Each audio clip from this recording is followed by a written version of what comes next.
پرانی امتوں کے اندر جو دین کے معاملات تھے وہ بڑے مشکل تھے. آپ سن لیتے ہیں تقریریں، کبھی غور کیا کریں نا کہ کسی شخص کے وجود کے کسی حصے کو اگر نجاست لگ جاتی تھی تو وہ دھونے سے پاک نہیں ہوتا تھا، اس حصے کو کاٹنا پڑتا تھا.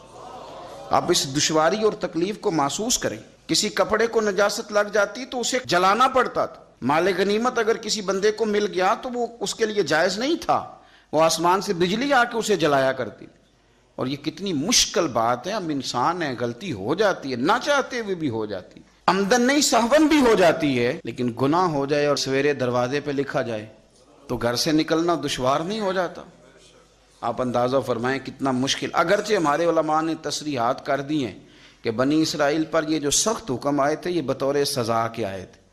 انہوں نے نافرمانیاں اتنے کی تھی کہ بطور سزا کے حکم آئے. آپ دیکھیں ان کے لیے یہ حکم تھا کہ اگر تم نے کئی نماز پڑھنی ہے تو اس مخصوص جگہ پہ پڑھو.